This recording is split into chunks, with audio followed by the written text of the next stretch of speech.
तो ब्रेक के बाद एक बार फिर आप सभी का स्वागत है। लगातार हमारे साथ मेहमान जुड़े हुए हैं। डॉक्टर अजय लोहान हमारे साथ हैं, वरिष्ठ पत्रकार हैं। शब्बू मदरसर हमारे साथ हैं, वरिष्ठ पत्रकार और हमारे वरिष्ठ सहयोगी हमारे साथ बने हुए हैं। डॉक्टर लोहान, मैं फिर से आपका रुख करूंगा। इस दवाई के नाम पर भारत को कितनी सफलता मिल सकती है इसके हिसाब से, और साथ में कूटनीतिक तौर पर भी हम देखें तो इससे दूसरे देशों में भारत की मजबूती किस तरीके से दिखाई दे सकती है? देखिए मोहित जी, जिस प्रकार से अगर हम इस दवाई की बात करें तो इस दवाई की डिमांड उसी दिन बढ़ गई थी जब अमेरिका ने हमारे देश से मांग की थी। जी। क्योंकि अमेरिका अपने आप में बहुत बड़ी महाशक्ति कहा जाता है और साथ में पूरी दुनिया की अगर हम बात करें तो कहीं न कहीं मेडिकल के एक क्षेत्र में वो अग्रणी है।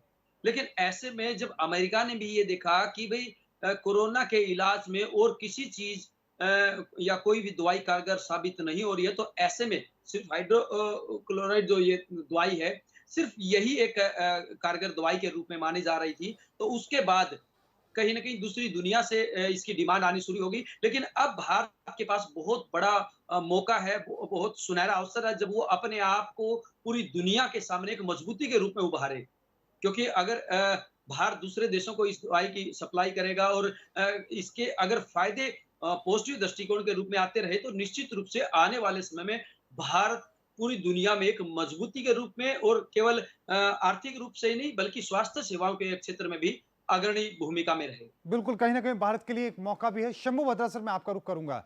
ना सिर्फ हम इस दवाई के नाम की हम बात करें, बाकी स्थिति को भी हम देखें तो आपको भारत की भूमिका बाकी दुनिया में कहां पर नजर आ रही है बाकी देशों के मुकाबले? क्योंकि राष्ट्रपति ट्रंप ने जिस तरीके से बयान दिया है कि हमें दूसरों के ऊपर निर्भर नहीं रहना होगा, क्योंकि आंकड़े बहुत तेजी के साथ बढ़े। 40,000 से ज्यादा लोगों की मौत अकेले अमेरिका में हो चुकी है। इस तरीके से चुनौती सामने उनके बहुत ज्यादा है। अब ऐसे में इस तमाम स्थितियों को देखने के बाद में भारत को लेकर आप क्या कहेंगे?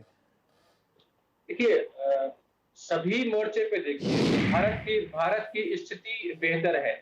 और कोरोना के मामले में जिस तरह से भारत ने वन बाय वन करके स्टेप उठाया, उसका विश्व के दूसरे देशों ने नकल किया। तो यानी कि भारत इस मामले में इस वक्त वर्ल्ड को लीड कर रहा है। बेशक ये चीन से शुरू हुआ, चीन ने भी तत्परता दिखाई और उसको अपने एक प्रांत वुहान तक सीमित रखा, दूसरे प्रांत में नहीं फैलने दिया। लेकिन चूंकि चीन से वायरस पूरे दुनिया में फैला, तो चीन को एज ए विलेन के तौर पे देखा गया कि उन्होंने अपने यहाँ ठीक किया और बाहर जा करके ये बीमारी फैली और उसको लेकर के उन्होंने टाइम पे लोगों को आगाह नहीं किया और डब्ल्यूएचओ ने काफी देर की और चीन का साथ दिया। लेकिन भारत की जो भूमिका रही कि भारत ने एक तो भारत में कम केस आए, उसके बाद भारत ने लॉकडाउन किया, उससे पहले जनता कर्फ्यू लगाया। तो स्टेप बाय स्टेप भारत ने ऐसे कदम किए कि ताकि सोशल डिस्टेंसिंग जैसी चीजें तुरंत प्रभाव में आ जाए। और अमेरिका ने बहुत देर से स्वीकार किया कि सोशल डिस्टेंसिंग जरूरी है। इटली, स्पेन और तमाम देश, ब्रिटेन, आप देखिए कि ब्रिटेन के प्रधानमंत्री ताली पीटते नजर आए भारत के नकल पे। तो कहने का सेंस ये था कि इस वक्त कोरोना से लड़ाई में जो भारत के स्टेप्स रहे, जो भारत का तरीका रहा, विश्व के देशों ने उसका नकल किया और उनको भी सफलता मिली। एक पॉइंट। दूसरा पॉइंट की दवा के मामले में भारत ने हाइड्रोक्लोरोक्विन कम से कम 55 देशों को निर्यात किया। तो भारत ने एक बड़ी भूमिका निभाई कि देखिए हमारे पास इतनी दवा है कि इतने देशों को हम सप्लाई कर सकते हैं। तो भारत ने एक अपनी क्षमता भी दिखाई कि वर्ल्ड में हम किस तरह से अपनी भूमिका निभा सकते हैं। और भारत ने ये दिखाया कि किसी भी बीमारी या किसी भी आपदा से लड़ने के लिए और किस किस तरह की इच्छा शक्ति की जरूरत होती है और एक त्वरित कदम की जरूरत होती है। तो भारत ने हर तरीके से एक मिसाल कायम की है दुनिया के सामने में। और इस वक्त मुझे लगता है कि कोरोना वाले केस को लेकर के भारत लीड करता हुआ नजर आ रहा है। लेकिन सर, इसी मामले पर अगर हम व्यापार के स्तर पर देखें, बिजनेस के रूप में देखें, तो भारत कहां पर नजर आ रहा है पूरी दुनिया में? और साथ में जिस तरीके से देखें कि क्रूड ऑयल के जो प्राइस हैं वो एक साथ गिरे हैं लगातार, जो पूरी दुनिया की जो मार्केटें हैं वो गिरती हुई नजर लगातार जारी है। देखिए, लॉकडाउन है तो निश्चित रूप से इकोनॉमिक गतिविधियां ठप है और पूरे दुनिया में ठप है। तो इस कारण से आपको इकोनॉमिक जो ग्रोथ है वो तो डाउन दिखेगा। लेकिन एक बात सोचने वाली बात है कि व्यक्ति को, इंसान को जीने के लिए जितनी चीजों की आवश्यकता है वो तो पूरी दुनिया में सप्लाई हो रही है, चाहे भोजन, वस्त्र, बिजली, जो भी चीज की सप्लाई आपूर्ति आवश्यक सामग्री में है, दवा है, वो तो इंडस्ट्री ठप नहीं हुई है, वो काम तो चल रहा है। तो इसका मतलब जो इकोनॉमी का जो एक बेसिक लेवल है वो बंद नहीं हुई है, दुनिया में चल रही है। हर देश आदमी कुछ ना कुछ खा रहा है, पी रहा है, रह रहा है, जो उसके जीवन की आवश्यकता है।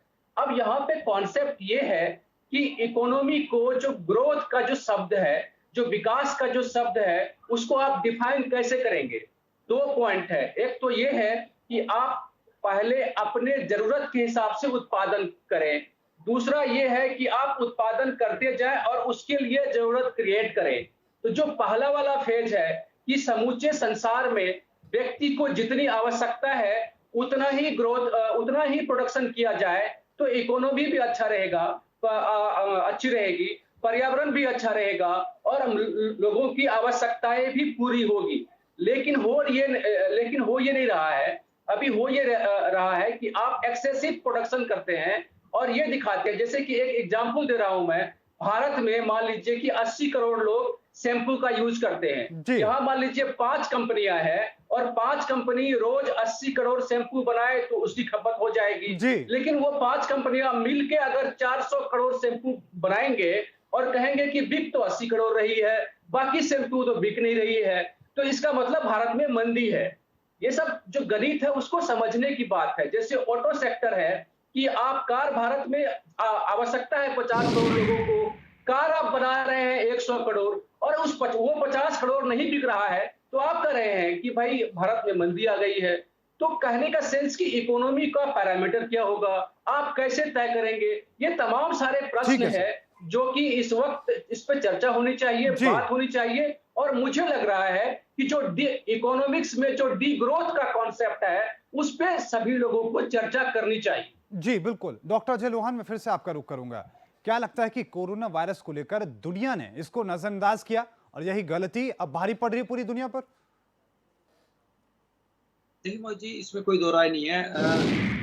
कोरोना को लेकर जिस भी देश ने इसको नजरअंदाज करने की कोशिश की है, उसी देश में बहुत ज्यादा भयंकर मंजर देखने को मिला। जी आज अगर हम अमेरिका की बात करें तो अमेरिका पूरी दुनिया में सबसे ज़्यादा ताकतवर था। ये कह सकते हैं कि वहाँ पे मेडिकल फैसिलिटी बहुत ज़्यादा थी, सुविधाएँ बहुत ज़्यादा थी, लेकिन उन्होंने लॉकडाउन नहीं किया। और लॉकडाउन न करने की वजह से क्यों नहीं किया? क्योंकि उन्होंने इस कोरोना को गंभीर नहीं समझा। और जब समझा तो उनके हाथ से डोर निकल चुकी थी और समय निकल चुका था। उसके बावजूद बाद फिर लॉकडाउन करने का या फिर उसके ऊपर पाबंदी लगाने का कोई फ़ायदा नहीं था। और उसका खामियाज़ा ये है कि आज आए दिन जो मरने वालों की जो संख्या है वो दिन प्रतिदिन अमेरिका जैसे देशों में बढ़ती जा रही है। तो कहीं न कहीं जिस राज्य ने या जिस देश ने कोरोना को गंभीर समझा है या इसके बारे में चिंतन किया है या फिर लोगों को समझाने में, अपने साथ मिलाने में और एक सामूहिक लड़ाई लड़ने में महत्वपूर्ण भूमिका निभाई है, वही देश इससे बच पाया है। जी बिल्कुल नीरज, जहां 24 लाख से ज्यादा लोग पूरी दुनिया में संक्रमित हैं, 1.5 लाख से ज्यादा लोगों की मौत हो चुकी है, इसके इत्र भारत के लिए चुनौती क्या नजर आ रही है आज के हालातों में? अगर स्थिति और खराब होती है तब क्या चुनौती दिखती है? की अगर बात की जाए तो मुझे लगता है चुनौती तो दुनिया के हर मुल्क को है। जितने भी मुल्क हैं, बड़े बड़े मुल्क हैं, उनको हर को चुनौती है। पर भारत में उनकी अर्थव्यवस्था सबसे बड़ी चुनौती है, इसमें कोई भी दो राय नहीं है। पर इस वक्त सरकार भी दो राह पर खड़ी हुई है, क्योंकि जिस तरीके से रफ्तार लगातार कोरोना वायरस की वजह से देश की अर्थव्यवस्था धीमी हुई है, इसमें कोई भी दोहराई नहीं हो कि देश में लॉकडाउन लगा हुआ है। पर उसके बावजूद भी सरकार ने जो लॉकडाउन लगाया हुआ है उसका अच्छा परिणाम कहीं ना कहीं कोरोना वायरस से लड़ाई जो भारत जो लड़ रहा है उसमें कहीं ना कहीं नज़र आ रहा है। क्योंकि भारत में इस वक्त जो है रिकवरी दर दुनिया के अन्य मुल्कों के मुकाबले बेहतर है, 17.48। भारत में इस वक्त जो मामले जो बढ़ने की तादाद जो है वो दुनिया के अन्य देशों के मुकाबले बेहतर है। भारत में इस वक्त जो जो दुनिया के अन्य देशों में जिस तरीके से मौतों का आंकड़ा लगातार बढ़ रहा है वो भारत में स्थिति भी इस वक्त बेहतर है। तो कोरोना वायरस पर भारत की जो लड़ाई है, लड़ाई जो भारत जो इस वक्त लड़ रहा है, जो सरकार ने कदम उठाए हैं, जिस तरीके से भारत की स्वास्थ्य टीम ने बेहतर जो है जो बेहतर काम किया है, ज़मीनी स्तर पर डॉक्टरों ने बेहतर काम किया है, हमारे प्रशासन ने किस तरीके से लोगों को समझाया कि कोरोना वायरस के चलते जो भी नियम है, कानून है, जिस तरीके की भी जो है लॉकडाउन के दरमियान जो भी कानून आते हैं, नियम आते हैं, उसको किस तरीके से फॉलो किया जाए। क्योंकि अब भी हिंदुस्तान की बात की जाए तो हिंदुस्तान में उन इलाकों में ज़्यादा कोरोना वायरस है के ज़्यादा मामले हैं, शहरी इलाकों में। ग्रामीण इलाकों में जो डर बना हुआ था कि कहीं ये हिंदुस्तान के ग्रामीण इलाकों में ना फैल जाए, जिसकी वजह से हिंदुस्तान में जो है मंजर और भयंकर हो जाएगा, क्योंकि चाइना के बाद भारत दुनिया का सबसे ज़्यादा जनसंख्या वाला जो है कहीं ना कहीं देश है। और आज तकरीबन लॉकडाउन को 28 दिन मोहित हो गए हैं, पर भारत के ग्रामीण इलाकों से अब भी मामले नहीं आ रहे हैं, इतने ज़्यादा मामले नहीं आ रहे,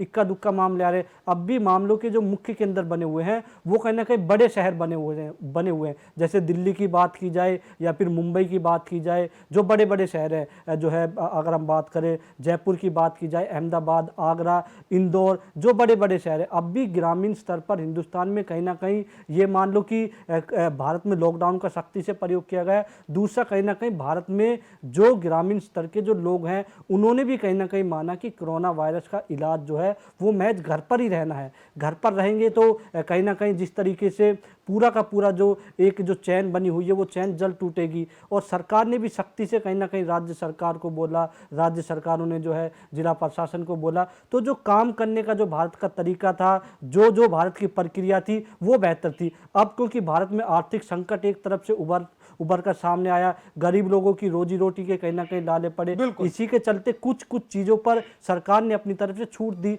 और जो छूट गरीब तबकों के लिए फिर ग्रामीण इलाकों के लिए जरूरी भी थी, मोहित जरूरी भी थी। और इस तरह की तमाम चुनौतियां भी हैं। शंभू भद्रा सर, मैं आपका रुख करूंगा। इन तमाम स्थितियों के इतर अगर हम ये भी देखें कि चुनौती के रूप में अफवाहें फैल रही हैं, अफवाहों का फायदा उठाकर लोग हत्याएं कर रहे हैं। 2 साधु की हत्या कर दी जाती है, उनमें ड्राइवर भी शामिल है। महाराष्ट्र के पालघर में, मुरादाबाद में डॉक्टरों की टीम पर, पुलिसकर्मियों पर हमला हो जाता है, इंदौर में हमला हो जाता है, सिर्फ अफवाहों के चलते, गुमराह होकर। यह भी एक चुनौती है। देखिए, ये तो निश्चित रूप से चुनौती है, लेकिन दोनों केस को आप जोड़ नहीं सकते जी। दरअसल में जो पुलिस पे हमला हुआ है, या चाहे वो पंजाब की घटना हो, चाहे ये मुरादाबाद की घटना हो, या देश के दूसरे हिस्सों की घटना हो जिसमें कि पुलिस कर्मी पे या इंदौर में स्वास्थ्य कर्मी पे हमला हुआ है, तो वो हमला का चरित्र अलग है। उसमें कोई फ्रस्ट्रेशन या उसमें ऐसी बात नहीं है, उसमें एक डर है और डर की वजह से वो हमला हुआ, या ईगो है, ईगो की वजह से हमला हुआ। लेकिन जो महाराष्ट्र में घटना घटी है, ये एक निरंकुश घटना है, और मुझे लगता है कि ये प्लान घटना है। महाराष्ट्र में चूंकि अभी जो सत्ता में सरकार है, और ये पूरा ब्लेम जाएगा गवर्नमेंट पे कि चूंकि सरकार जनता की सुरक्षा नहीं कर पा रही है, तो वहां पे एक संत की हत्या, 3 लोगों की हत्या, जिसमें कि 2 संत कहे जा रहे हैं, तो 3 लोगों की हत्या भीड़ ने कर दी है। तो उसमें चोरी का आरोप है या जो भी है, इसकी अच्छे से जांच होनी चाहिए। और मुझे लग रहा है कि ये प्रायोजित हिंसा है। जिस तरह से अखलाकों की हिंसा होती रही है भीड़ के नाम पे, चाहे अखलाकों की हिंसा होती हो, पहलू खानों की हिंसा होती रही हो, तो उस तरह की हिंसा का चरित्र मुझे यहाँ दिखाई दे रहा है महाराष्ट्र की हिंसा में, कि कहीं न कहीं राजनीतिक किसी न किसी दल का, किसी न किसी का इंटरेस्ट है। मतलब इस संकट में कुछ लोगों के लिए मौका है और यही चुनौती भी है। और हाँ, जैसे कि आपने देखा कि तबलीगियों को कंप्लीटली निशाने पे लिया गया, लेकिन जब उसके केस निगेटिव आने शुरू हो गए, तो अब वो मामला मीडिया में नहीं है, चुप है। तो आपको देखना पड़ेगा कि इस संकट के घड़ी में भी लोग राजनीति कर रहे हैं, राजनीति करने से बाज नहीं आ रहे हैं, और उस तरह की चीजें कर रहे हैं जो नहीं करनी चाहिए। तो ये एक चुनौती है भारत के कानून के सामने, कानून के पालकों के सामने, और राजनीतिक दल की नैतिकता के सामने में, कि जो लोग ऐसा कर रहे हैं। जी डॉक्टर लोहार, मैं आपका रुख करूंगा। किसानों के संदर्भ में अगर हम देखें तो किसानों के संदर्भ में पूरे देश की किस तरह की चुनौती देखने को मिल रही है, खासकर अगर हरियाणा की हम बात करें, क्योंकि आप हरियाणा से वरिष्ठ पत्रकार हैं, तो हरियाणा की किसानों में क्या चुनौतियां उनके सामने हैं? देखिए मोहित जी, अगर आज हम इस कोरोना के दौर की बात करें तो सबसे ज्यादा समस्या अगर किसी को हो रही है तो वो किसानों को हो रही है। गेहूं की फसल पक के तैयार है, सरसों की फसल कट के मंडियों में जा चुकी है। सरसों की फसल की जब खरीदारी की बात थी, तब भी किसानों को बहुत ज़्यादा समस्याओं का सामना करना पड़ा। लेकिन अगर हम गेहूँ की बात करें, तो क्योंकि गेहूँ ज़्यादा मात्रा में उगाई जाती है, तो इस वजह से आप ये देखिए कि जो गेहूँ का जो आम तौर पे सीज़न जो होता था, जब किसानों को ये कहा जाता था कि आपकी जितनी फसल है, कैसे ही लेके आएँ, कितनी लेके आएँ, कोई रोक-टोक नहीं होती थी। उसके बावजूद भी तकरीबन 1 से डेढ़ महीने तक सीज़न चलता था। लेकिन अब क्या है, अब सरकार की तरफ से कहें या मंडियों की तरफ से कहें, हर रोज़ 50 किसानों को मंडी में आने की अनुमति दी जाती है और 50 में से भी 25 को दोपहर 2 बजे से पहले और 2 बजे के बाद में। अब किसानों के लिए सबसे बड़ी समस्या ये है कि जो सरकार की तरफ से या विभाग की तरफ से पर्ची जारी की जाती हैं, वो पर्ची किसानों को रैंडम वाइज़ जारी की जाती हैं। अब किसानों को समस्या ये आ रही है कि जिस किसान की पर्ची आई हुई है, उसकी फसल नहीं आई है, लेकिन जिसकी फसल आई है, उसके पास पर्ची नहीं है। तो दोनों तरफ से किसानों को बहुत ज़्यादा समस्या हो रही है और उसके बावजूद भी अगर किसान अपने फसलों को मंडी में ले जाना चाहे, तो उनके लिए कोई ऐसी व्यवस्था नहीं है, वो किसी भी हाल में मंडियों में नहीं डाल सकते हैं। अब एक और पहलू मोहित जी मैं बताना चाहूँगा कि किसानों अनाज मंडियों के अंदर जब जी। किसान डालते हैं, तो काफ़ी गैप होता है उनके बीच में, सोशल डिस्टेंसिंग अपने आप बन जाती है। जी। अब वहाँ पर तो किसानों के ऊपर इतने बैन लगा रखे हैं कि सोशल डिस्टेंसिंग आप रखिए, इस वजह से हम 25 को ही बुलाएँगे। लेकिन आप किसी भी जिले की या किसी भी प्रदेश की सब्जी मंडी का हाल सुबह-सुबह अगर आप देखेंगे, तो लोग एक-दूसरे के बिल्कुल चढ़े ऊपर हुए चढ़े हैं, हुए नज़र बिल्कुल। आते हैं, मतलब काफ़ी भीड़ वहाँ पे नज़र आती है। बिल्कुल। तो वहाँ तो कोरोना है नहीं, लेकिन जब 6 महीने की फसल जो किसान की पक के तैयार है, उसका जब पेट भरने का समय आया है, तो उसके ऊपर कोरोना के नाम पे बहुत ज़्यादा नियम लागू कर दिए जाते हैं, तो जिसकी वजह से किसानों को आज बहुत ज़्यादा समस्याओं का सामना करना पड़ रहा है। ठीक है। हालाँकि सरकार को अब चाहिए एक एक नियम सरकार ने वापस ले लिया है, लेकिन एक और नियम बचता है, जो मुख्य रूप से किसानों की समस्या है, जी। वो भी अब जल्द ही खत्म कर देना चाहिए।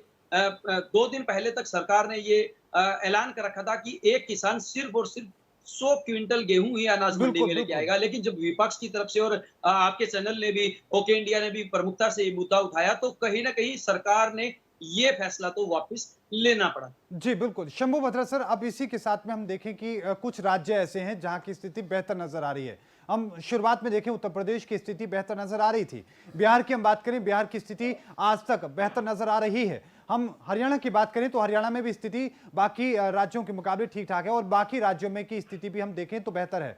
आप इनको लेकर क्या कहना चाहेंगे? इन 3 राज्यों की भी अगर हम बात करें, हरियाणा की हम बात करें, हम महाराष्ट्र हम बात करें, बिहार की हम बात करें या उत्तर प्रदेश की हम बात करें, इन तीनों की राज्यों की तुलना में जो स्थिति है, उसको लेकर आप क्या कहेंगे? देखिए ये आपको मानना पड़ेगा कि भारत में जो जीवन स्तर है वो कई स्तर पे बटा हुआ है। जिन राज्यों का नाम आपने लिया है, चाहे हरियाणा है, चाहे उत्तर प्रदेश है, चाहे बिहार है, इसमें देखिए कि बड़े लेवल पे गुड़गांव को माइनस कर दीजिए, तो बड़े लेवल पर उस तरह का मेट्रो सिटी नहीं है जहां पर कि इम्यून सिस्टम लोगों का बहुत कमजोर है, जैसे दिल्ली में है या मुंबई में है, जो इस तरह की शहर जहाँ एक तो घनी आबादी है, जो सुविधाएं हैं वो कम है, पॉल्यूशन बहुत ज्यादा है, तो वहाँ जो लोग रह रहे हैं उनका इम्यून सिस्टम पहले से ही कमजोर हो जाता है और कई सारे बीमारियों से वो जूझ रहे होते हैं। तो इस कारण से इन शहरों में आपको अधिक केस देखने को मिल रहा है। दूसरा, विदेशों से इन वहाँ पे आवाजाही अधिक है, इसलिए वहाँ आपको केस देखने को मिल रहा है। लेकिन बाकी जगह पे आप अगर देखें तो जिस राज्यों का आपने नाम लिया है, तो वहाँ पे उस तरह का क्लाइमेट नहीं है, उस तरह का रहन-सहन नहीं है। अच्छा, और ये आप इस कोरोना को देखिए, तो कोरोना से कोई गरीब नहीं मरा है। पूरे दुनिया का आप डेटा ले लीजिए, तो 1% भी गरीब नहीं होगा जो मरा है। हमेशा वो उन लोगों की मौत हुई जो सो कॉल्ड तरीके से अपने आप को बहुत ही अच्छी लाइफ़स्टाइल के धनी मानते हैं। जो वेस्टर्न लाइफ़स्टाइल की बनाई हुई बाज़ारवादी जो लाइफ़स्टाइल है, उसके वो पुजारी हैं, उन लोगों की मौत हुई है। और बड़े हॉस्पिटलों में देखेंगे तो उसी लाइफस्टाइल के मरीज आपको ज्यादा देखने को मिलेंगे। मेरी बात थोड़ी सी कड़वी लग सकती है, जी लेकिन मैं ये देख रहा हूं कि लाइफस्टाइल में जो जितना भी आधुनिकीकरण के नाम पे, मॉडर्नाइज के नाम पे जी अपने लाइफ को बर्बाद कर रहे हैं, वही ज्यादा बीमार पड़ रहे हैं, उन्हीं की ज्यादा मौत हो रही है। और जो अभी भी देशज बने हुए हैं, अपने जमीन से जुड़े हुए हैं, जो अपने खुले वातावरण में जीते हैं, वो अधिक स्वस्थ है, अधिक ठीक है, और वहां उनको बीमारी कम लग रही है। चलिए ठीक है सर। उत्तर प्रदेश में एक और इसी मामले को लेकर जिस तरीके से आपने कहा कि तबलीगी जमातियों के ऊपर मरने की कोशिश की गई, कि वायरस के नाम पर राजनीति हुई, उनके ऊपर आरोप प्रत्यारोप लगाए गए। उत्तर प्रदेश में सरकारी तौर पर यह बयान सामने है, सरकार की तरफ से यह कहना है कि 1200 से ज्यादा आंकड़े सामने उत्तर प्रदेश में सामने आए हैं, जिनमें से करीब 700 साढ़े 700 ऐसे मामले हैं या तो तबलीगी जमात के सीधे तौर पर जुड़े हैं या फिर उनके संपर्क में आने से वो लोग सामने आए हैं। अब ऐसे में आप क्या कहेंगे? देखिए, आपकी बात सही है कि तबलीगी जमात के लोगों जो बाहर गए या उनके संपर्क में आए, उनका टेस्ट हुआ, और टेस्ट होने के बाद आप पॉजिटिव, मैं उसका पक्ष नहीं लेता। जी जी तबलीगी जमात ने गलत किया, इसमें नो बिल्कुल डाउट। बिल्कुल लेकिन इसके बावजूद उस पर राजनीति भी हुई।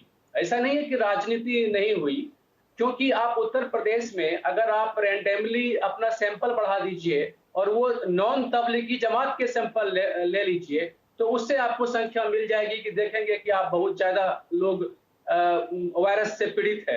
अब उसका नाम आप कोरोना डाल दीजिए, वो एक अलग समस्या हो रही है कि आप किसी भी वायरस की अभी जो वायरस कोई भी किसी को डिटेक्ट हो रहा है तो उसको आप कोरोना नाम दे रहे हैं। तो इससे हम इनकार नहीं कर सकते कि इस पे राजनीति नहीं हुई है तबलीगी पे, और ये वो दोषी भी है कि उन्होंने अपना जांच नहीं कराया और देश के अलग अलग हिस्सों में फैलाया है। तो चलिए ठीक दोनों है ही सर। तरफ से कमियां रही है जी और दोनों ही तरफ की शिकायतें हैं। ठीक है डॉक्टर लोहान, मैं आपका रुख करूंगा इसी मामले को लेकर। आपको क्या लगता है कि जिस तरीके से कहा जा रहा है कि तबलीगी जमात का मामला ना होता तो भारत अब तक हो सकता है कि कोरोना मुक्त होता, आप इस बात को लेकर क्या कहेंगे?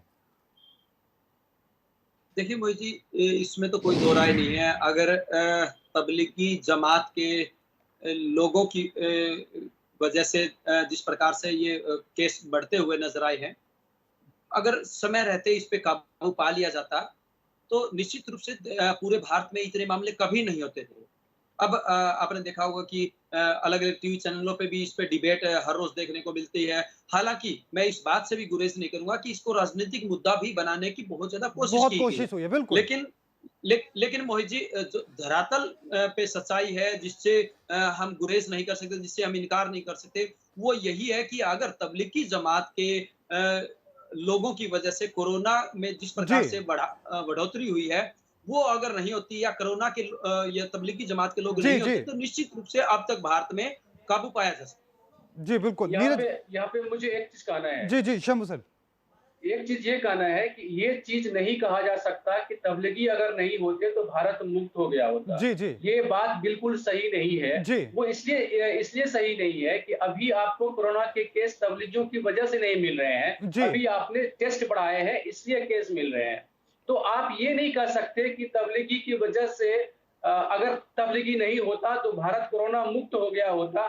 तो तब तो अभी तबलीगी अधिक तक ठीक हो गए, तो अब तक तो भारत को मुक्त हो जाना चाहिए था। बिल्कुल। केस क्यों बढ़ रहे हैं? तो मेरा कहना है कि ये लिंक करना गलत है। चलिए ठीक है आप सर। जैसे ही टेस्ट बढ़ाएंगे, और तबलीगी ने गलत किया, लेकिन उसे लिंक मत करिए कि अगर वो नहीं होते तो भारत मुक्त हो गया होता। चलिए ये बात सही नहीं है। चलिए ठीक है सर, इसको लेकर अलग अलग तरह की बातें हैं क्योंकि सरकार से जुड़े हुए जो लोग हैं वो सीधे तौर पर इस तरह की बातें कर रहे हैं। अब हम आखिरी पड़ाव में हैं सर। डॉक्टर लोहान सर, आखिरी कमेंट आपका होगा, आप अपील किस तरीके से करते हैं और सरकार की भूमिका को लेकर भी आप क्या कहेंगे? देखिए मोहित जी, जहाँ तक सरकार की भूमिका की बात है, तो वास्तव में देश के प्रधानमंत्री नरेंद्र मोदी ने और सभी राज्यों के जो मुख्यमंत्री है और साथ में जो प्रशासन है, उन्होंने इसको रोकने में और इसके ऊपर नियंत्रण करने में किसी भी प्रकार की कोई कोताही नहीं बरती है। और इसके लिए मैं ओके इंडिया चैनल के माध्यम से सभी जो कोरोना योद्धा है, चाहे वो डॉक्टरों की बात हो या फिर पुलिस के जवानों की बात हो या होमगार्ड के जवानों की बात हो, कोई भी जो लोग इससे जुड़ा हुआ है, उन सबको बधाई देता हूं। और मैं तो सिर्फ यही निवेदन करता हूं कि लोग अपने घरों में रहें और जिस प्रकार से सरकार के द्वारा गाइडलाइन जारी की जाती है उनको फॉलो करें। और जिस प्रकार से आज 20 तारीख के बाद ये कहा गया था कि थोड़ी बहुत ढील दी जाएगी, जी, लोग अपने आप को ये सोचने लगे हैं अभी से पहले कि आपको थोड़ी नहीं ज्यादा ढील दी बहुत गई मिल है, गई, बिल्कुल। जबकि ये आने वाले समय में हमारे लिए खतरनाक साबित हो सकता है। इसलिए लॉकडाउन का पालन करें और घरों में रहें। शंभू भद्रा सर, आखिरी कमेंट आपका भी और साथ में एक सवाल ये भी कि क्या सरकार से जो सवाल पूछे जाने चाहिए इस संकट में वो पूछे जा रहे हैं? बिल्कुल नहीं। सवाल सरकार से आप सवाल तो बिल्कुल नहीं पूछ पा रहे हैं। क्योंकि मैं एक हरियाणा का एग्जांपल दूं क्या? कितना टाइम है मेरे पास? जी बिल्कुल, आपके पास सर 50 सेकंड है। 50 सेकेंड है। आप हरियाणा का एग्जांपल देते हैं कि सरकार की भूमिका हरियाणा में टोटल केस आपने देखा कि 250 के आसपास है, 251 केस है, उसमें से 144 जो है सो केवल इलाजरत है, 104 ठीक हो चुके हैं। अब 144 को ठीक करने के लिए आप देखेंगे ना तो बहुत हैरान हो जाएंगे कि हरियाणा में कितने लोग काम कर रहे हैं। अलग से chief minister corona relief fund बनाया गया है, जिसमें लगभग 1000 करोड़ से ज्यादा जमा हो चुके हैं। 10 संसदीय क्षेत्र हैं, 90 विधानसभा क्षेत्र हैं, 10 नगर निगम है, 19 नगर परिषद है, 58 नगर पालिका है, 21 जिला परिषद है, 126 पंचायत है, समिति है और 6177 ग्राम पंचायत है। यानी इतने जनप्रतिनिधि अपने लेवल पे गरीबों के लिए काम कर रहे हैं कहने के नाम पे। इसके अलावा 600 से ज्यादा एनजीओ है, जो विपक्ष के नेता हैं, अलग अलग पार्टियों के लोग हैं, वो लोग काम कर रहे हैं। बहुत सारे मंदिर, धार्मिक न्यास, ये सारे काम कर रहे हैं गरीबों के लिए। और हरियाणा की आबादी कितनी है? तो 2 करोड़ 70 लाख जी बिल्कुल। और 30 लाख प्रवासी है। जी। अगर इस 3 करोड़ लोगों को जोड़ दिया जाए तो हरियाणा ने अभी तक 2000 करोड़ से ज्यादा का बड़ा फंड खड़ा किया है कोरोना से लड़ने के लिए, गरीबों की मदद के लिए। अगर इस 3 करोड़ के पूरी आबादी को उस पैसे को आप बांट दीजिए तो पर व्यक्ति 6.5 लाख रुपया होता है। और एक आदमी अगर 4 परिवार है तो 25-26 लाख रुपया एक आदमी को मिलेगा। अब आप ये देखिए कि ये 2000 का, जबकि गरीबों को न राशन मिल रहा है, न उसे खाना मिल रहा है, वो दर दर की भटक रहे हैं। तो हमने एक आपको सीन ये दिखाया कि एक तरफ गरीबों के नाम पे कितने बड़े फंड क्रिएट किए जा रहे हैं और उसका वितरण किस प्रकार से हो रहा है कि 2000 करोड़ का कोई लेखा जोखा नहीं है। अब अपील तो कहने का सेंस की सरकार उस ढंग से काम नहीं कर रही। जी, अपील सर, अपील लोगों के लिए। देखिए, लोगों से अपील ये है कि अभी वो पालन करें, कोरोना के जो लॉकडाउन है उसका पालन करें और 3 मई तक जो संयम बरतने की आवश्यकता है वो बरते।